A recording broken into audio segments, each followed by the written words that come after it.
Excellent, everybody. Welcome in. This is our part 4, last and final TRRA fall development webinar. We're covering foul play today. So,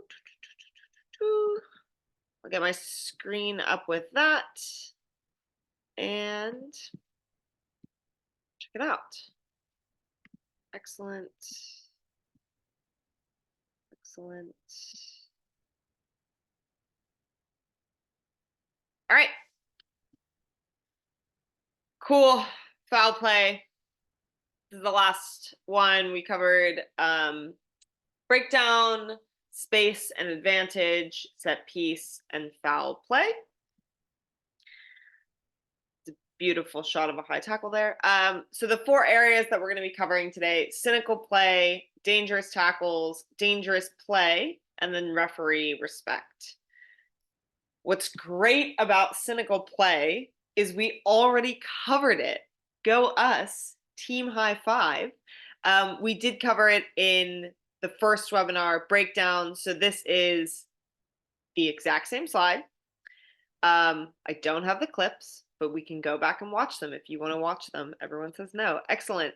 So just a reminder, cynical infringements are under foul play. They're deliberate actions. You always want to look at where it is on the pitch. So if it's in that goal area, diving over the ball, really killing that attack, because that defending team is under intense pressure and they know basically if they don't stop, they're probably going to get scored on. So you don't need a warning for a cynical infringement. You can just go a yellow card. And if you have repeated infringements and a team is under warning, a cynical infringement doesn't negate that. So if a team is under warning for, repetitive offside, and then an offside player just dives on the ball, you don't have to be like, cool, that's a yellow card, and we've forgotten about the offside, because those defending teams know what kind of pressure they're under. So, excellent. 1 down. Next thing we're going to go through is dangerous tackles. So we're going to go through 3 areas today: high tackles, upright tackles, and lifting tackles. Just as an overarching philosophy, we're trying to referee the clear and obvious. They're the ones that everybody expects you to get.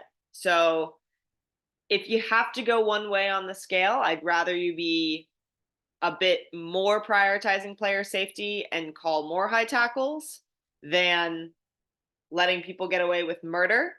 But that being said, don't just call one because you see a little bit of head contact and nobody reacts, right? Because then you're just going to be blowing up. I think I looked at a game where there were like 10 high tackle penalties, and I thought one of them was a high tackle. So you don't want to be that person, but if you got to lean one way, I'd prefer you care about the player safety. So those are our 3 areas. High tackles. So tackles above the line of the shoulders in 15s, and this is up at the top level. At 15s, we typically allow on the shoulder, but not near the head and neck. So a seatbelt tackle that's on the outside of the shoulder-ish, we would allow. In 7s, anything over the shoulders is going to be a penalty. So that's an example of how it's different even at the top level. So what we talked about on the USA call was if it's clear and obviously over the shoulder, so we're talking about those seatbelt tackles when somebody comes over and has that whole arm across the body. If it's clear and obvious like that, we do want it to be penalized. So if it starts like that and then it kind of slides down, or if a player is like running into contact and they're really low and it's on the shoulder, we don't really need to penalize those. Just if they're running upright and there's a clear over the shoulder, yes. Especially if there's head or neck contact, absolutely. So that's our high tackles. I'm going to, oh my God, pop over to our videos. Got a great example have a high tackle here. Again, you can go up on advantage, go in our webinar folder and find this.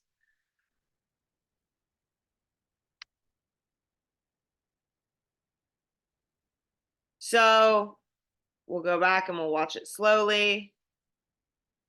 Over the shoulder, and it definitely makes head or neck contact.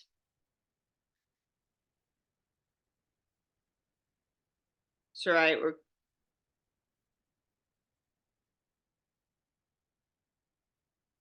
and something like that, we just want to go penalty, but a nice strong penalty on that, everybody's on board. Kind of like what we talked about with scrum infringements, like everybody buys in. You blow that nice strong whistle, but it's like, yeah, that makes sense. We'll watch it one more time. Sorry, I'll go back. Okay, over the shoulder, just slips up. Even though it does make that indirect contact with the head, you see the player's still on her feet. She's still moving forward. No comment on lack of touch judge, but that's fine. So something like that, nice and clear, we can penalize. Awesome. Cool. Easy enough, eh?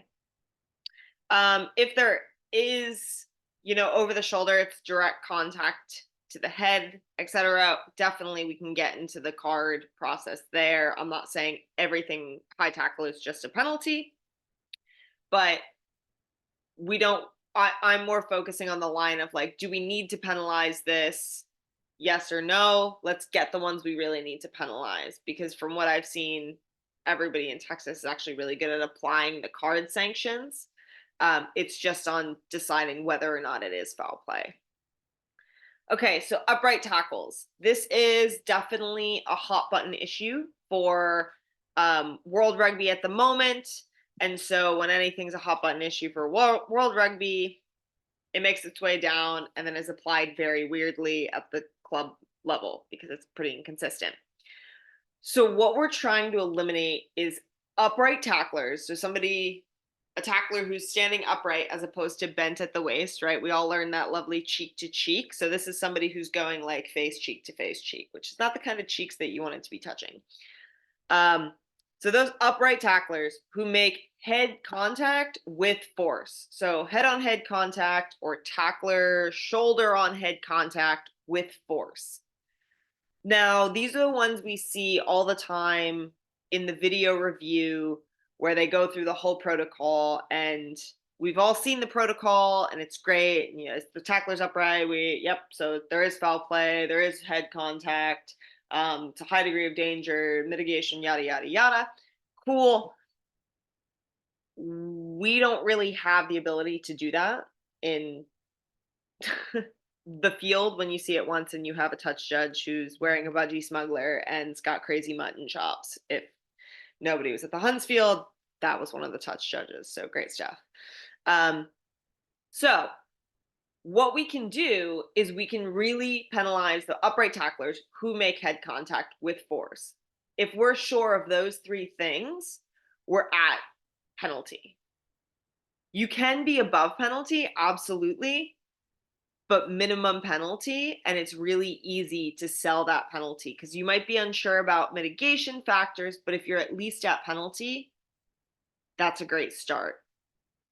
I have in my tips and tricks later, what I really like to do is survey the scene. So if I see an upright tackler go in and I see that direct head contact and I see that player, lose momentum, not continue forward, and it looks like ooh, I'll blow the penalty and then kind of survey what's happening after that. Because you don't have to immediately make your decision and go for a card.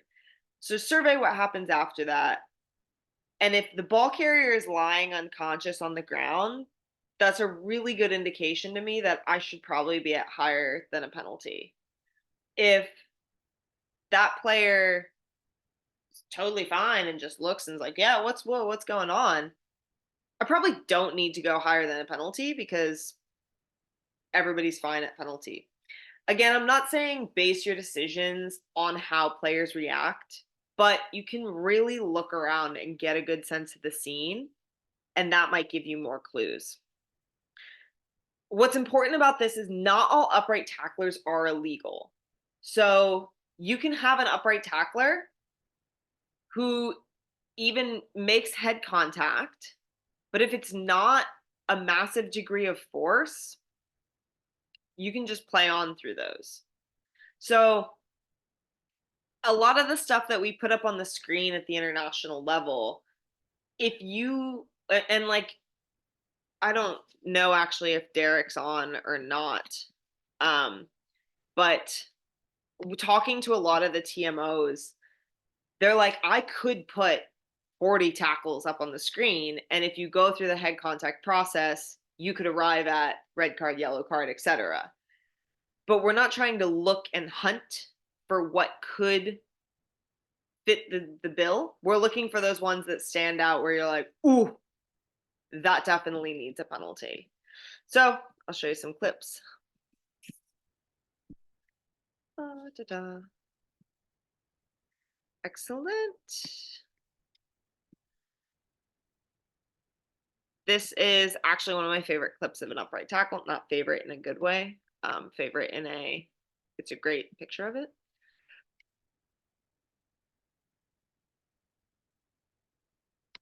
All right, so that was your full speed. I'll definitely slow it down for you. So what we've got ball carriers, any potential ball carriers, defenders, all running at speed. So right there at the contact point, we've got a defender coming in at speed, and you see that big head clash. Now, the tackler is bent, but the tackler isn't targeting the hip. So our indicator at when we use the highest letter is like level is like if they're targeting the hips, they can eliminate themselves from any responsibility pretty much. If they're targeting the upper body, which this tackler is, they run the risk. So if they make that direct head contact with force, they run the risk of being penalized. And so if you see in this, I guess, sure. And so in this clip, you see that clear snap back of the head of the ball carrier. Ball carrier is also upright, which is a really good indicator that the tackler must be pretty high. Now, all you have to go is penalty here. Nice penalty, and your wording to the tackler, you just need to get lower. Target the waist, get lower. So if you just call boop, high tackle, the players might be confused. And that's where it's like you don't want to explain every call, but you do want to give a bit of information, especially when it's an upright situation. So penalty, just need to get lower. You're too upright. Oh, okay. That's something that they can work with. That's all the comms you need. You don't have to be like, oh, upright, low degree of force, yada, yada, yada. Penalty only, just get lower. Cool.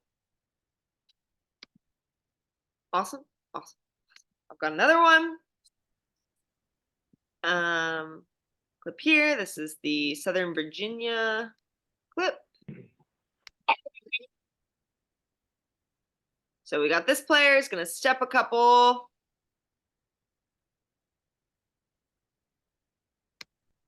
And it's going to be this tackler right here, number 6, green. So I'll go back. I'll play it in slow-mo again.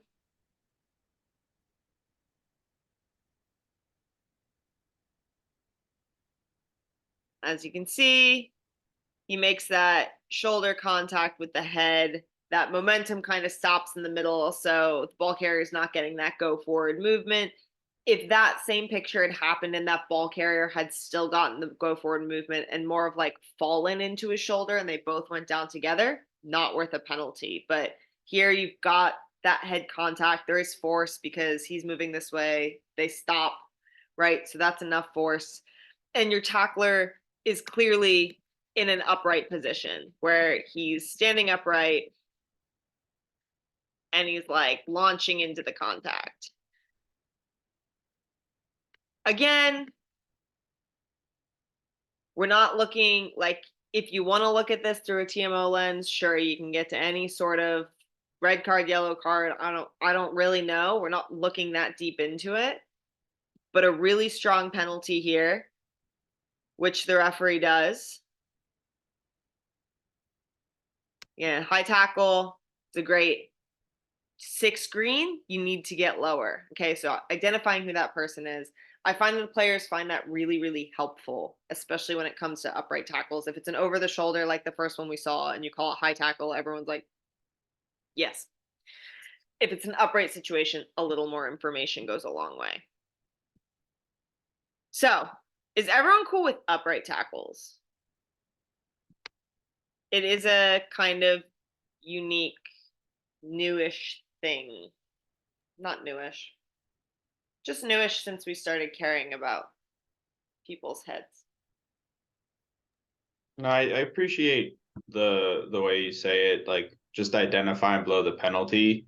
'Cause I don't know about others, but there's been times that I see a upright tackle and I kind of get lost in my head trying to go through the HCP, and it's like, and then it just feels so awkward. Whereas like if you just confidently blow the penalty, don't think anyone's really going to complain. Yeah.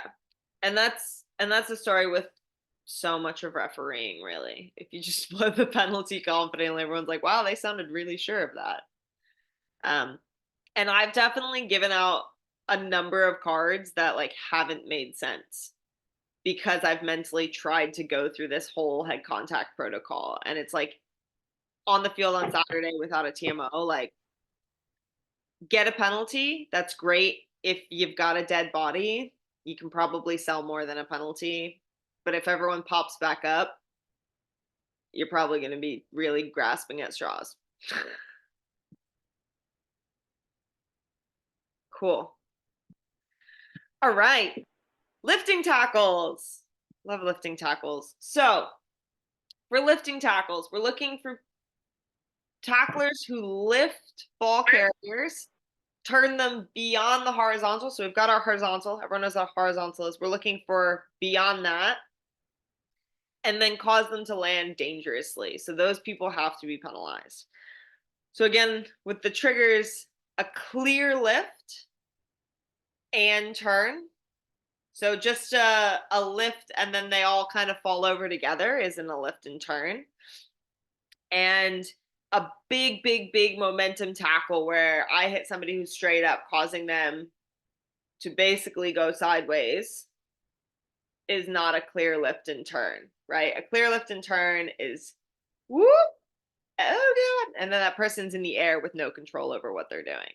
So that change of momentum direction, if I'm ball carrier, I'm running forward and I keep going forward, less likely it'll be a lifting tackle. Not impossible, but less likely. But if there's a change of momentum, that means that the tackler has full control of this situation. And beyond horizontal, again, like don't get a protractor out, even though I know you want to use it. Haven't used it since middle school, but clearly beyond the horizontal. If there's doubt, you can have a word. Just make sure you're not lifting beyond. Okay, whatever. But we don't want to be penalizing really dominant, strong hits. Cool. Lifting tackles. Very exciting. Okay. This is our lifting tackle example. This game was quite entertaining with foul play. All right, so we'll watch it full speed. Or we'll watch it slowish because I don't think anyone can really see full speed.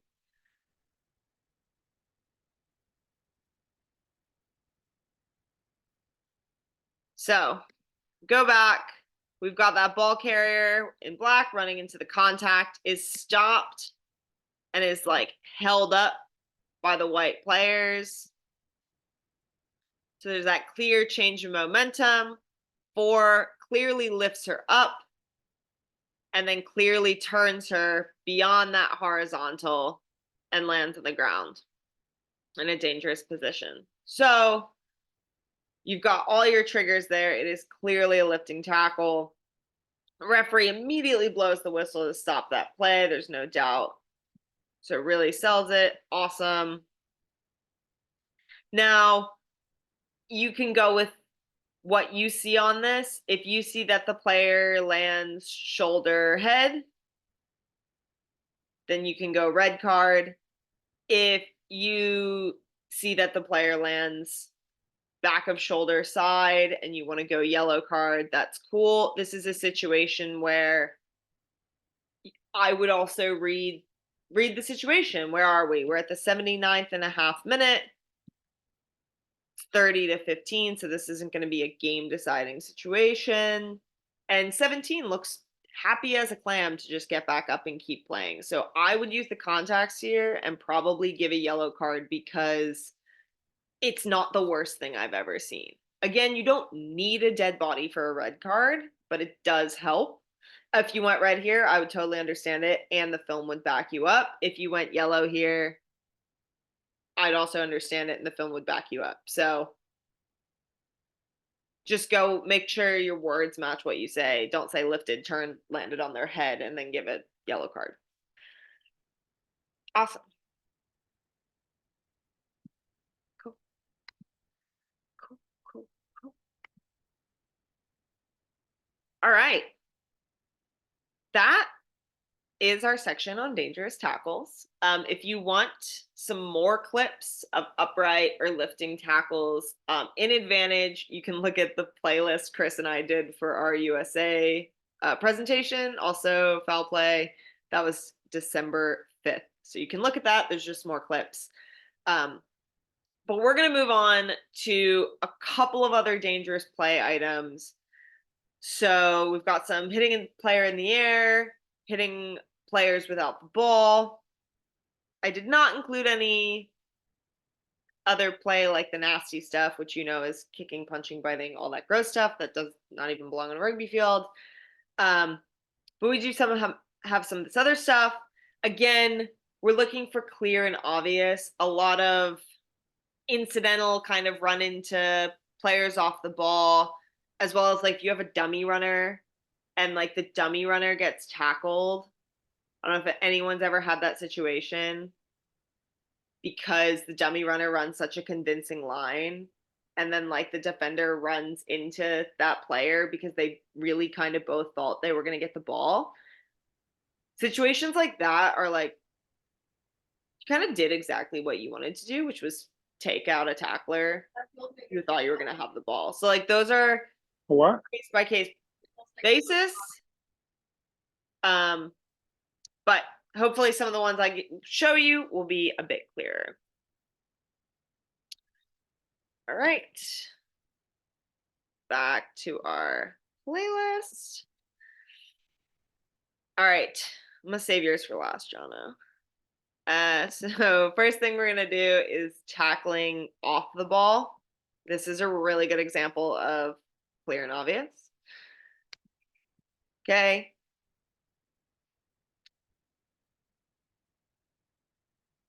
So, oh, this isn't the one I was thinking of, but you've got a kick chase. You've got two players chasing the ball. You've got this blue tackler coming across the field. Oh, wait, I screwed this up. Wow, you can all laugh at me later. The yellow tackler, my bad. So yellow guy's chasing after the ball. Ball's bouncing. Red player's trying to collect it. And the gold player is never going for the ball when he makes contact. You can always see he's targeting because he thinks that the red player is going to get the ball. So something like that where you can clearly see misses and he wraps him up, right? He makes a great tackle. If they had just kind of collided, to me, there would have been no foul play because they were both in a realistic position to get the ball and they were both genuinely going for the ball. But the fact that he like wraps him up here is a dead bringer sign for me that he wanted to get that player, tackle that player. So this is just a penalty only, no harm, no foul. both players were running towards the ball, kind of expecting a collision. So just a penalty there. Just one. All right. Next clip. This is kind of an in the air, off the ball situation. So we've got a kickoff. Kickoffs, you really got to be nice and alert, because if you have a contestable kickoff, you've got this potential. So player goes up, and as you can tell, this player in white tackling is just targeting the player, isn't even looking at the ball, hits him while he's in the air. He does land feet first and then go to the side. So we are looking at penalty only for this situation. But these are definitely the ones where that's not incidental contact. And you can tell that that white player is always just targeting the hit, taking out a player who doesn't expect it. So penalty only there, but a really good one to just bang out. And then this last one, Jono. This is a fun clip because you don't see it often. You probably see it a bit at the high school level, or kids coming right out of college. So you've got this blue and white player on a breakaway.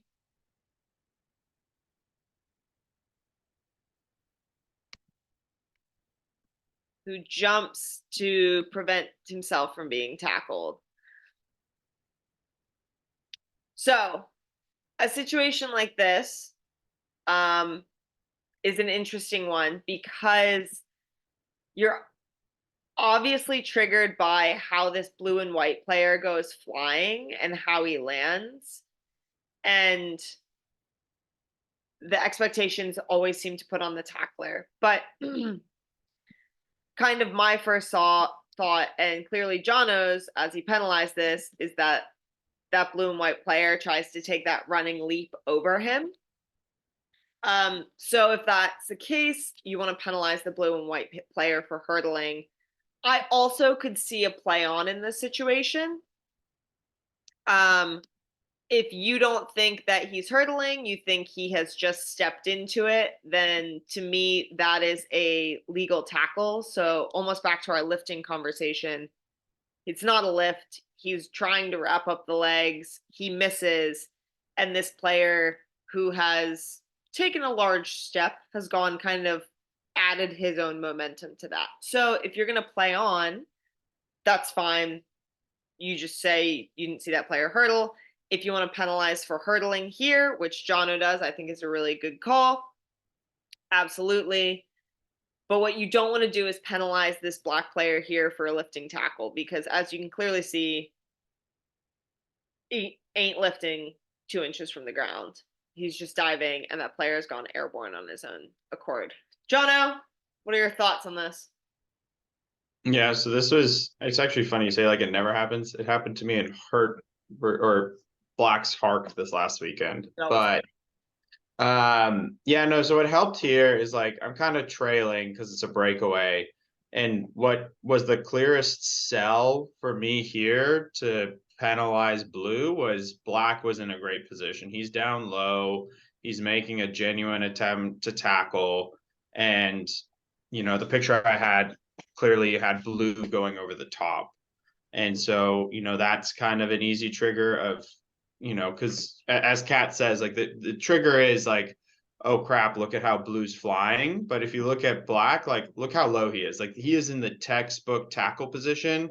If blue isn't coming up, that's cheek to cheek. That's the textbook tackle we want to see. And so that's what I saw.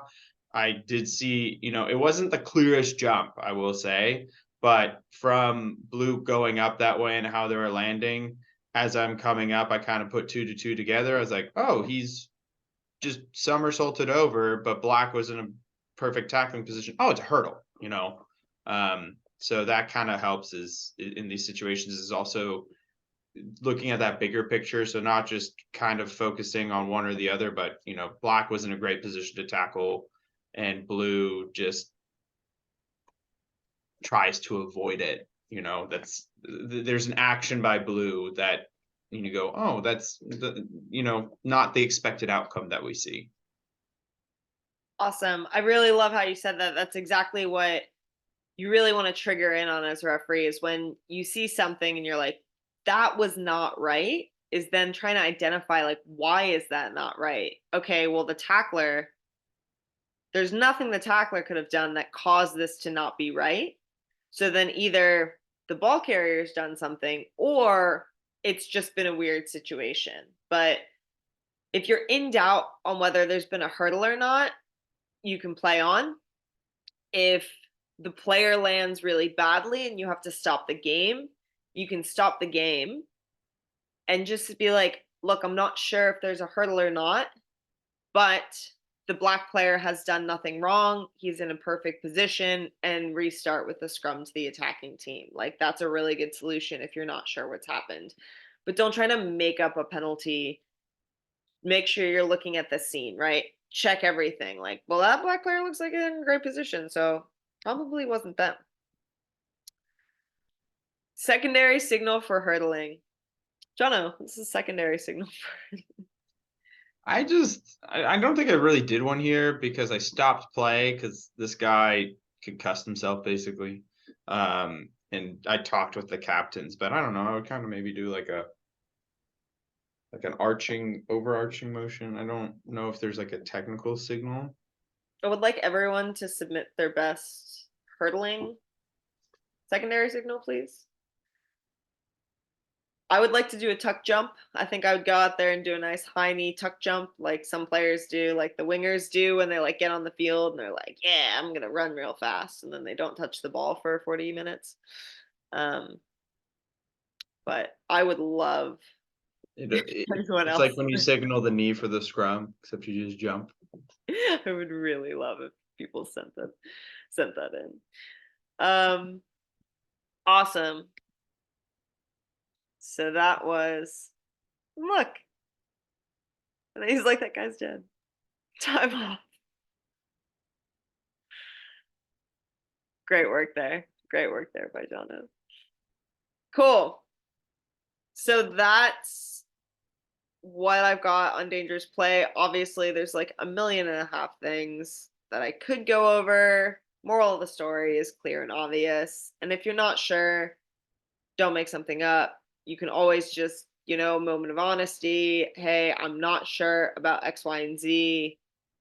That's why I'm giving a scrum. But like, I find that most players appreciate a good honesty sesh and a good honesty moment. And to back up your honesty, it's good if you're like, I'm not sure if blue hurdled, but black was in a good position. So I'm not going to penalize blue, but I'm restarting with a scrum because black didn't do anything wrong. And that's really good. What you don't want to just be is like, well, I don't know. So scrum, because then players are going to poke holes in that all day. And that's not going to help you for the rest of the match. So the last thing that I wanted to cover is referee respect. Excellent. So this is in the foul play law. Players must respect the authority of the referee. They must not dispute the referee's decisions. So I looked up dispute. Dispute, as defined by Merriam-Webster as a verb, is to argue about something or discuss heatedly. So in my mind, dispute is not disagree with in a singular statement. Dispute is continuously argue. So I know I've done a couple of presentations about this before, is you can trudge yourself down the lane into a referee assisted red card really easily because you kind of just egg on players. And I did it. I gave a yellow card in PR7s once because I think I asked one of the players, I was like, do you want it to be a penalty? And like, if you have a referee in your face being like, well, do you want it to be a penalty instead? You're like, yeah, you know what? I do want it to be a penalty. And you're like, you want it to be more? And they're like, yeah, you know, I'm already here. I'm already jazzed up. I would love it to be more. And then you give them a yellow card, and then they yell something else at you, and you upgrade it to a red card. So congratulations, red card realistically assigned to referee. So understand that if players are running around for 80 minutes, they're doing something they're really, really passionate about, their brain's tired, their body's tired, and you call something against their team, totally fair or not, because honestly, we all make mistakes. So you make a good call, you make a bad call, it doesn't really matter. You can basically expect them to be frustrated with the situation, themselves, or their teammates, and kind of with you, but that's not your fault because you're just out there to call the game. So, what I like to say is I make the call, and if a player says something exasperatedly, that's kind of the okay, I get it. You're frustrated. What you want to do as a referee is not engage with that. So, right, you call a penalty, high tackle, and they get up and they're like, what was a high tackle? High tackle, number 4, just get back. Now, that's usually enough. The player just wanted to do that. They'll get back 10, happy days.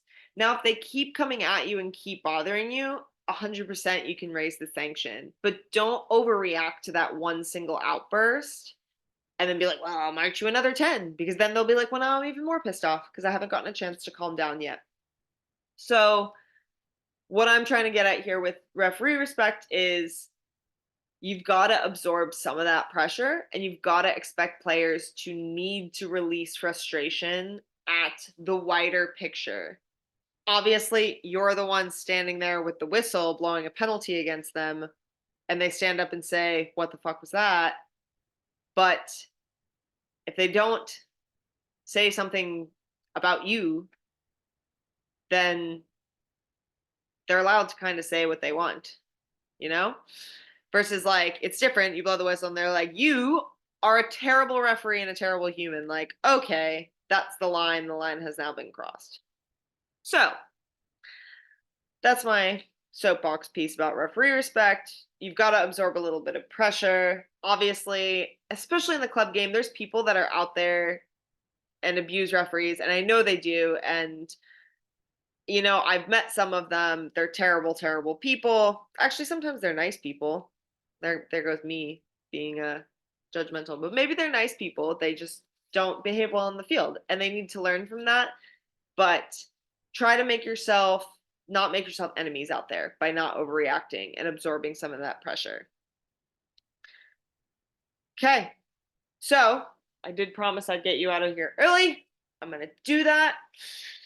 These are the things we covered in foul play. Cynical play, we obviously covered in breakdown. So if you want to review that, you can go back to that first video. Dangerous tackles, dangerous play, and then referee respect.